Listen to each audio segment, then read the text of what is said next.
অন্যদিকে আরো একটি খবর, যেখানে প্রাথমিক শিক্ষক নিয়োগ বিধিতে কিছুটা বড়সড় বদল আসতে চলেছে। গুরুত্ব বাড়ানো হচ্ছে টেটের। আগে টেটের জন্য বরাদ্দ ছিল 5 নম্বর, এখন টেটের জন্য বরাদ্দ থাকবে অতিরিক্ত আরো 25 নম্বর। উচ্চ মাধ্যমিকের জন্য কমানো হচ্ছে ওয়েটেজ 10 থেকে কমে করা হচ্ছে 5 নম্বর।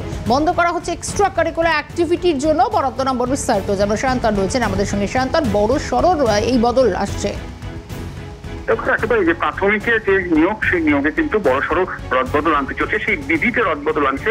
ইতিমধ্যে একটি খসড়া গ্যাজেট প্রকাশ করা হয়েছে। সেই খসড়া বিধিতে বলা হচ্ছে যে টেটের গুরুত্ব কিন্তু বাড়ানো হচ্ছে, অর্থাৎ যে টেটের জন্য বরাদ্দ যে নাম্বার, সেই নাম্বার কিন্তু 5 থেকে বাড়িয়ে 25 করে দেওয়া হচ্ছে। এবং অন্যদিকে উচ্চ মাধ্যমিকের ক্ষেত্রে যে বরাদ্দ নাম্বার থাকে, সেক্ষেত্রে কিন্তু সেই নাম্বার কমানো হচ্ছে, অর্থাৎ সেটা কিন্তু 10 থেকে 5 করে দেওয়া হচ্ছে। এবং কারিকুলাম অ্যাক্টিভিটির ওপর যে নাম্বার থাকে, সেটা কিন্তু তুলে দেওয়া হচ্ছে। টেটকে গুরুত্ব দেওয়া হচ্ছে এবং এই বিধি খসড়া আকারে প্রকাশ করা হয়েছে এবং কয়েকদিনের মধ্যেই কিন্তু চূড়ান্ত বিধি প্রকাশ করে নিয়োগে যেতে চাইছে প্রাথমিক শিক্ষা পর্ষদ।